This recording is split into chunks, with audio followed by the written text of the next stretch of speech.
Also, it got really cold here a couple days ago.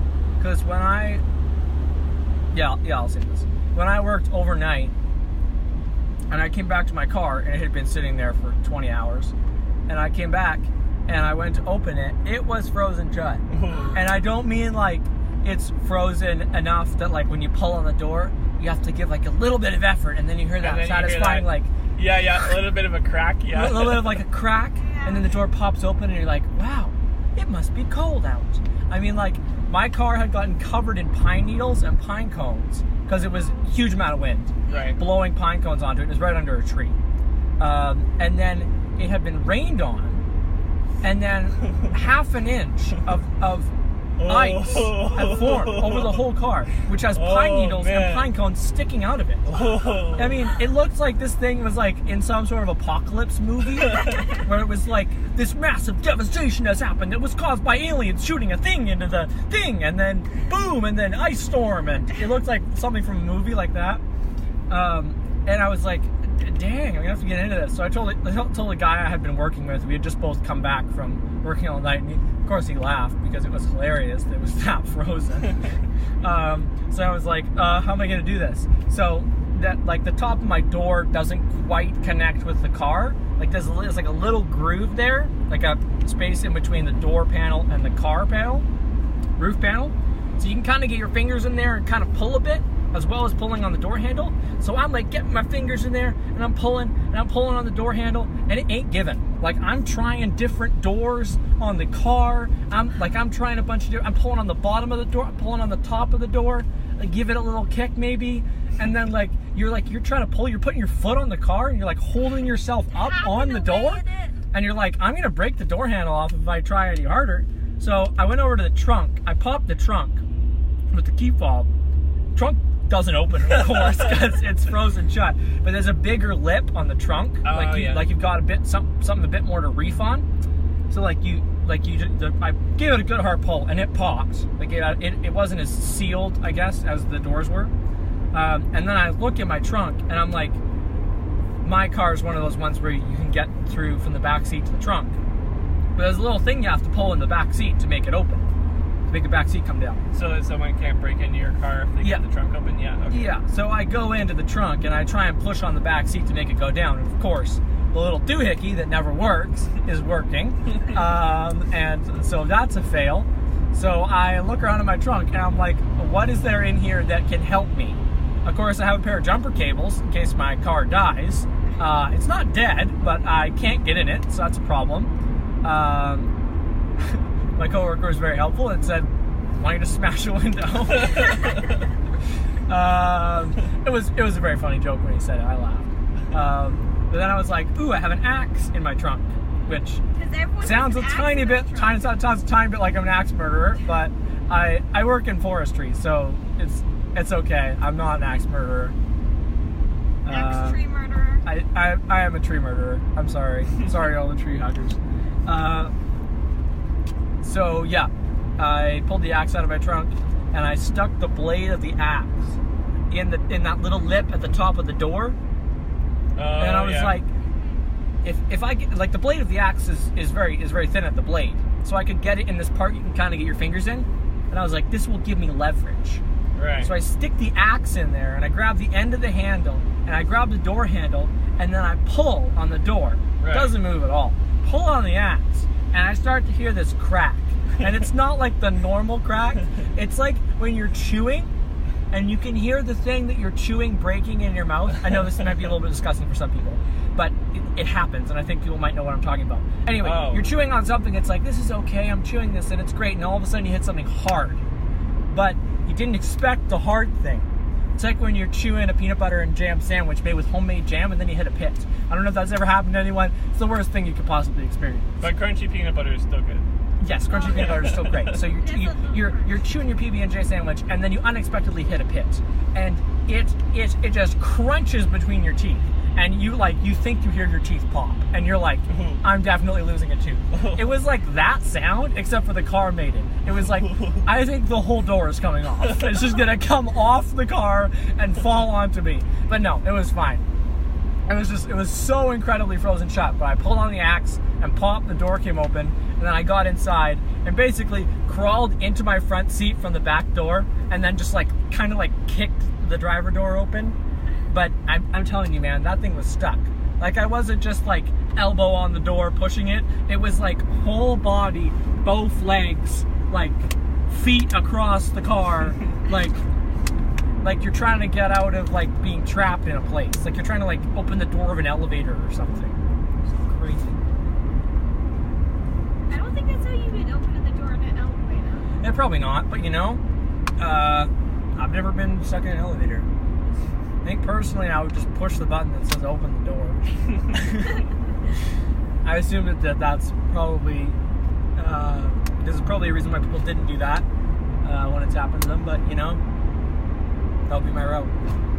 Maybe call 911, like if you get really stuck. I mean, usually Be like, there's like... hey, can you just like bring a bomb? Put it on the door.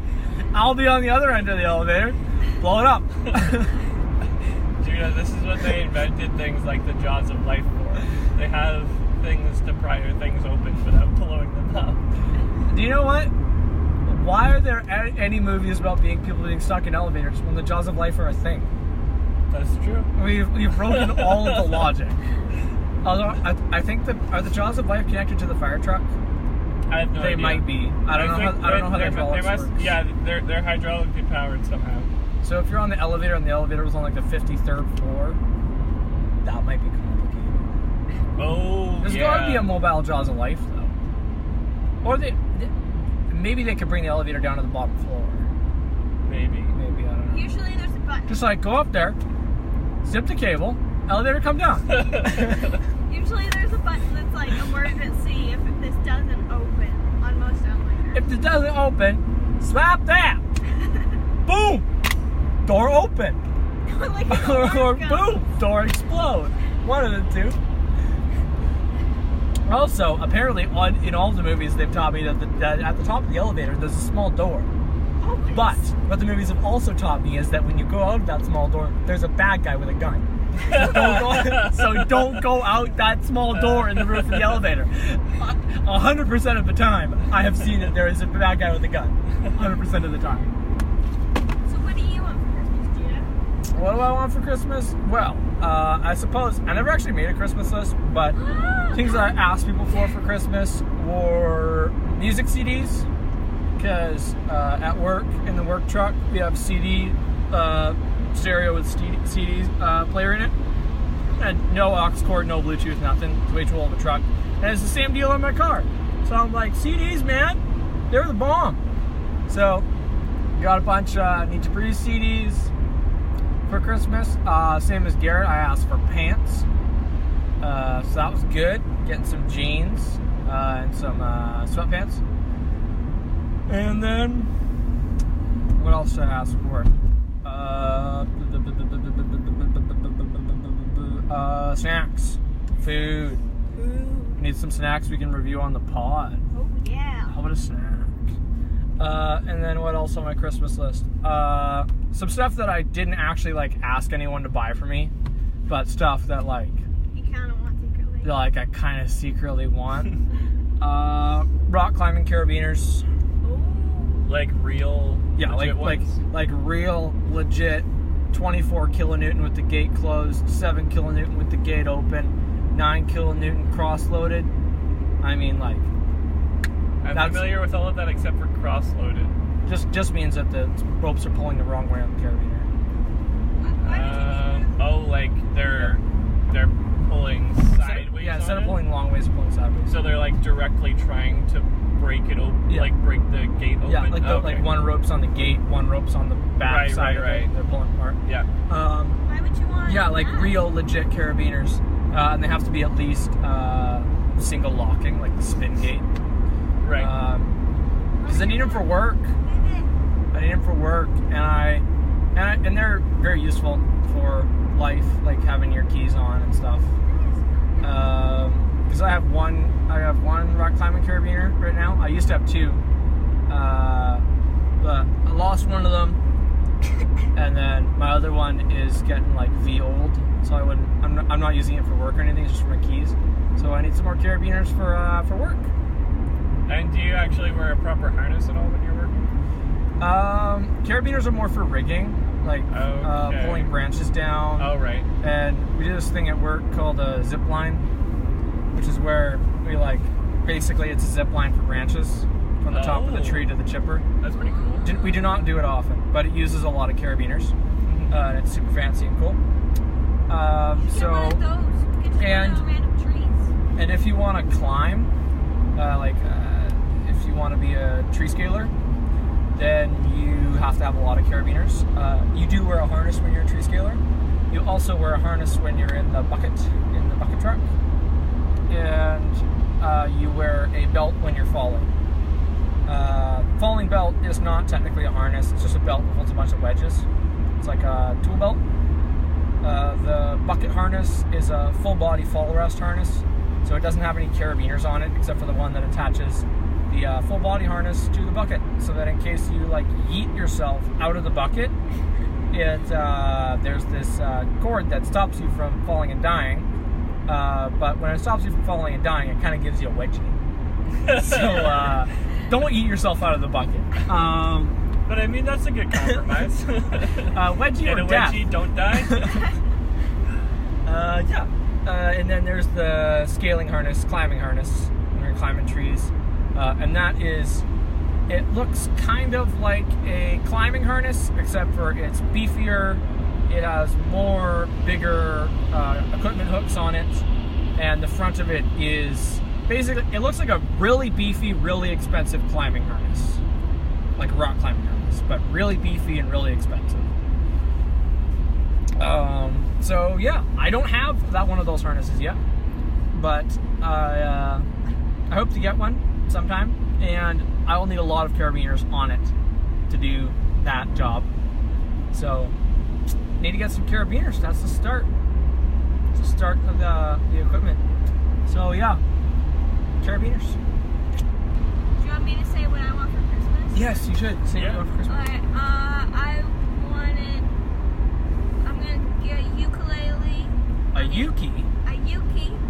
She's pretty convinced she already found it under the tree. Me and Jen both asked for a ukulele. And there are 2 ukulele-shaped boxes under the tree that have our names on them. So Ukulele-shaped box. When you say You'll that, see when you get home. I was wondering before. Do you mean it's actually the shape of a ukulele, or it's just roughly the right width, height, and depth? It's roughly the right with depth stuff, and and Mom kind of gave it away, and she was like, "Oh, you guessed it, darn it!" And she could tell that I was right. So I'm also gonna get some nice wireless headphones, because my last earbuds died. They were $21 earbuds died in the first, I don't know, 3 weeks, 4 weeks. Did you keep the receipt? I didn't. Yeah, but we called the company and they said you can have a refund. Oh, that's good. And they were like, no. Oh. After we emailed them, so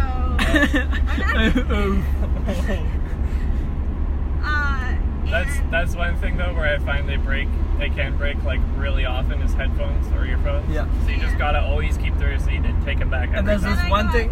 Oh, Sarah, go. And then I got 2 pairs of dollar store headphones just to last me until Christmas. And then they broke 2. The last ones broke 2 weeks ago. No, not 2 weeks ago. The last ones broke a week ago. And so I've been just waiting and counting until I can have headphones again. Yeah. When I moved out, this is while Garet was at uni. You're talking like a British person. Yeah, university. When Garet was at uni, I'm just saying it like it's a prison. Is really what I'm doing. I'm not talking like a British. Oh wait, it makes it sound like I'm going at the Clink or something. While Garet was at uni, I moved out and I purged my. I'll tell you why in a second. But yeah, so I was purging my headphone stash, specifically earbuds. And I'll tell you why in a second. But I was purging it, so I was giving away these pairs of junky earbuds. Because you know how you have your number 1 set of headphones, your choice ones, and then if they break or get yeeted into a lake or something, then you've got your backups. Well, at this point, I had repeated breakage happen so many times that I had a triple backup. I have my number 1 set of earbuds. I have my number 2. I have my number 3 set of earbuds. And I have my number 4 set of earbuds. Because I was like, I am not going to be caught without earbuds for a week again. It's not going to happen. I refuse. Right. But now, so I was purging them. So it was like some crazy giveaway where I was like, the 3 younger siblings were like a mosh pit, and I was just like throwing earbuds into the mosh pit. There were 3 pairs of earbuds, and there were 3 of them, so it ended up pretty simple. Everybody gets a set of earbuds. But yeah, that was fun. Got to give away not necessarily junk, but things that were not worth keeping for me. So yeah. Wait, did I get a pair of earbuds? I think so. Was that the black ones that I kind of stole from you and then I broke? I'm not sure.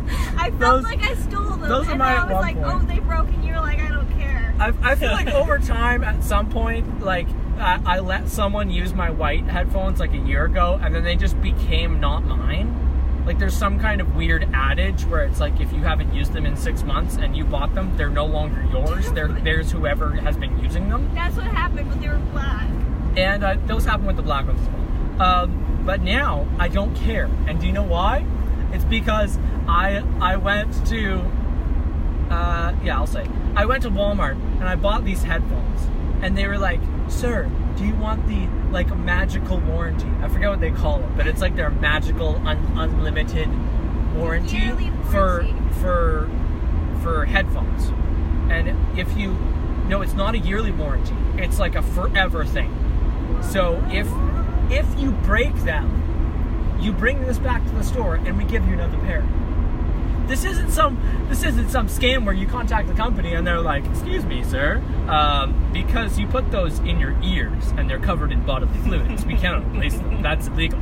Even though our box says you go back to the Walmart and you give them this thing and you give them the receipt and they're like, "You get a new pair of headphones." Doesn't matter if the old ones are waterlogged. Doesn't matter if you burned them. Doesn't matter if they're destroyed. It doesn't matter if you accidentally dropped them into a pit of nuclear radiation. You're good. You're golden, bud. You just need a receipt. Oh, So yeah, now I have that magical thing. Those earbuds were like $20, so they're still rolling strong. But when they break, I'm just gonna take. For the rest of my life, I will have this like $20 pair of headphones, or some copy of it, like some clone of my current pair of headphones, for the rest of my life. And I plan on using every ounce of that. you should name each one a different name. I should. My current set of earbuds shall here now be known as Carlisle. Thought you would name it Craig after my MP3 player. I thought you were gonna say Craig after Wheezy Waiter. No. Wheezy Waiter. Bum, bum, bum. Oh, that's probably illegal. Wait. You didn't even start doing his theme. You did bum bum bum bum bum bum bum bum bum bum. Well, yeah, that's because Julian Smith. That's because it occurred to me that I shouldn't actually say his thing. But then I went and said someone else. He doesn't even have that much of an intro though. It's just Wheezy Waiter, and then it's like 2 beats. It used to be more though. Did it? It was like the Vlogbrothers thing where at one point the Vlogbrothers thing No, but you ever hear the first part where it goes Oh. On a typewriter? It's a typewriter noise. It's typing out Brotherhood 2.0. It's a whole new kind of brotherhood. And then how's it go? The end of it is ding or something like that. Ding! I don't know if there's a ding. And at the end, it's the nerve fire symbol. It's like. I think there's probably not actually a ding. Oh, have you heard the? Oh, this is a flashing yellow. Okay, I need to pay attention. Yeah. But have you heard the kerfuffle about YouTube Rewind this year? Yeah. Sarah. I'm sorry. I like I am way behind the times. Wait, I didn't even know that YouTube Rewind existed. That guy's gonna go. Until Okay. we're at an uncontrolled intersection on a massive highway, and it's extremely complicated. Please hold. You didn't know it came out? I didn't even know that it was a thing until like 2 weeks ago. Really? Well, I had no idea that YouTube Rewind was even a thing. Like, I get what it is now. Wait, you didn't know that Rewind existed, like, at all in any year? No, to be clear, I knew I knew the concept of rewinding a thing. Right. But I did not know that YouTube Rewind had ever happened. Oh wow! Like at all, which I realized was like a huge thing because like I know. Okay. Yeah, that was weird. Because I watched like other streams. Like I watched like last episode we talked about Desert Bus. It might not be released yet, but I talked about Desert Bus. And like in past episodes, we talked about the P4A and like these yearly like YouTube marathons and posts and stuff.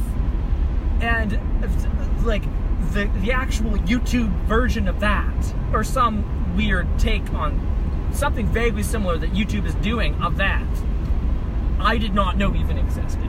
Wow. And it's been happening for like 4 years. No, I haven't seen any of them yet, and I'm sorry. Wow, I okay. acknowledge that is offensive in multiple languages. If popular opinion is to be believed, you don't need to watch Rewind 2018. Was it that bad? It was the most disliked video ever. On the platform ever. Like 5 days after it came out or something like that. No, Wow. Yeah. I mean, YouTube has made some mistakes, but obviously that's the biggest one. The general, I'll link to MKBHD's explanation of why he thinks there was so much negative feedback in the show notes. But the general reason that I've heard is that YouTube Rewind used to be, the whole purpose is to be looking back on the year and the big events within YouTube. So the biggest videos, the most viral memes. Most trends. Yeah, the biggest songs. Yeah. Any crazy events that happen. Yeah. And it's become much more something that YouTube creates every year to show to advertisers, to show how good the platform is and how family friendly it is. And so they have purposefully and very clearly omitted a lot of events from 2018 and in this year's Rewind, because those events were like PewDiePie might be anti-Semitic. Yeah. Or even these. They didn't do anything about the PewDiePie versus T-Series thing though. Right. I don't really know much about that. I don't know much either, but I know they didn't do anything about it. Yeah, that's true. And PewDiePie wasn't in the video at all, even though he's, I think, still the YouTuber with the most subscribers. I think so, yeah. But yeah, basically what you're saying is that the YouTube is drifting from what the intent used to be of it, or they're changing what they made Rewind to be. Right. And it's drifted away from, or at least they're picking intentionally and somewhat like unfairly what things they want to emphasize in YouTube Rewind, at least this year. And people who watch YouTube were like, why you do that? We don't like. We don't like when you emphasize some things that don't need to be emphasized, and you do not emphasize other things because you're afraid that people might judge you for being what you are. And it was just so scattered this year. Like they tried to do different, like what the creators wanted to do. But like it was just like little snippets of everything. It was just so like usually it's kind of scattered and a little bit like not. I don't know another word for it. Like not super like neatly put together.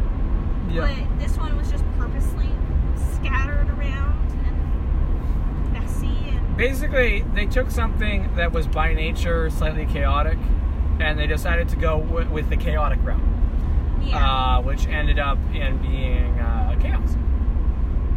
So part of the downside of that is that if you watch any video on PewDiePie's channel or Jaden Animations or any YouTube Rewind video ever, the top 3 comments will always be about YouTube Rewind 2018. yes, it is. How terrible it is, and how everyone is so glad that Jaden Animations managed to get PewDiePie's chair.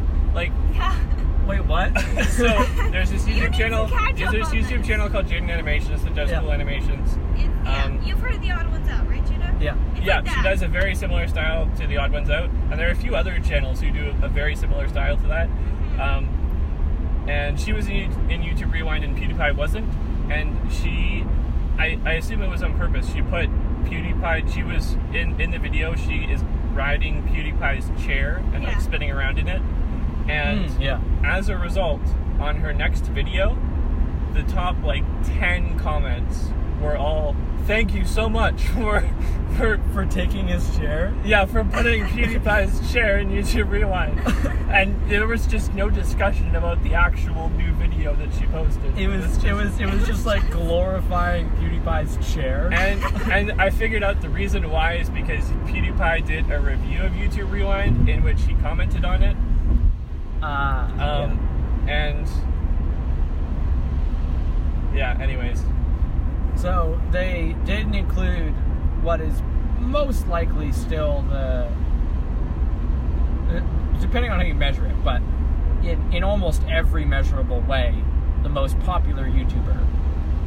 And yes, and I don't think that I don't think that alone breaks it, because maybe there were other important things happening this year, and he just kind of coasted along and didn't really do much. Yeah, but for most of the high creators, they don't put in like YouTube rewinds. Like Dude Perfect has only put in one rewind.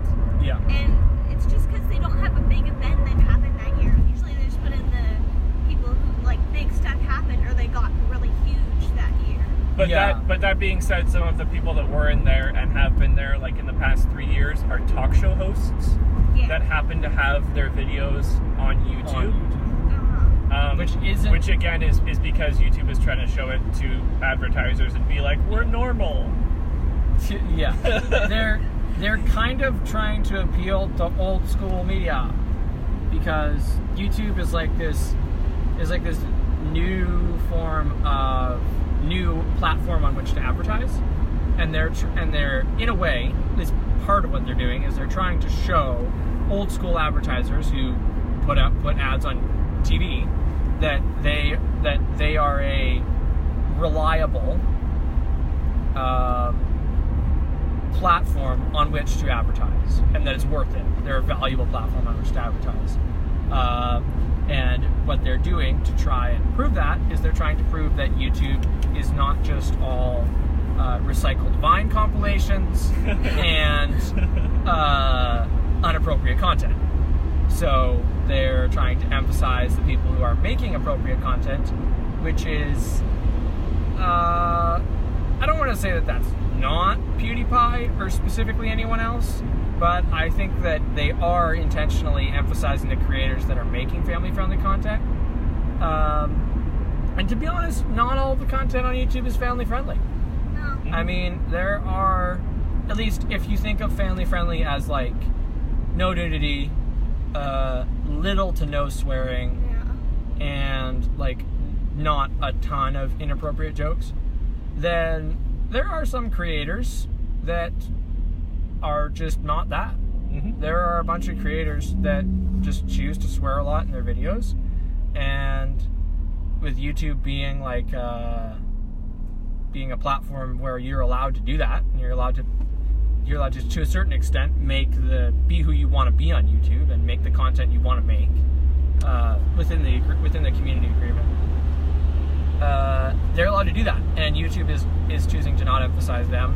And since YouTube Rewind is supposed to be like what was big and cool this year, and they're like, swearing's not cool, so we're not going to include PewDiePie, then PewDiePie's 50 million subscribers, I think it's partly because PewDiePie wasn't included, and I don't think that PewDiePie is necessarily offended. I think he isn't a little bit, but I think his viewers are more offended than he is. And quite possibly. And even if he's like, guys, it was all good. I didn't even want to be in YouTube Rewind. His viewers are still gonna go on YouTube Rewind and dislike it just because their favorite creator's not in it. Yeah. Even if it was good, which apparently it wasn't, they might even still dislike it because they expected him to be in it and he wasn't. So you gotta be careful. I feel like now all the comments on this video are going to be about YouTube Rewind. The top 10 comments. Yes, PewDiePie's chair. Where's PewDiePie? Why PewDiePie?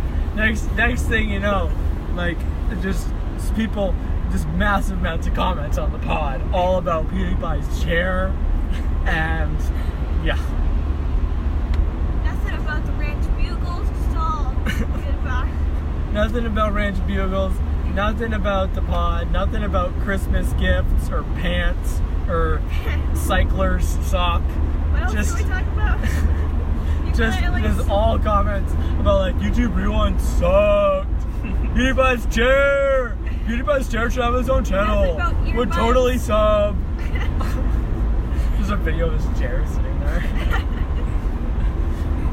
and then the extreme twist in episode 10, hour-long episodes of the chair, where the chair self-combusts.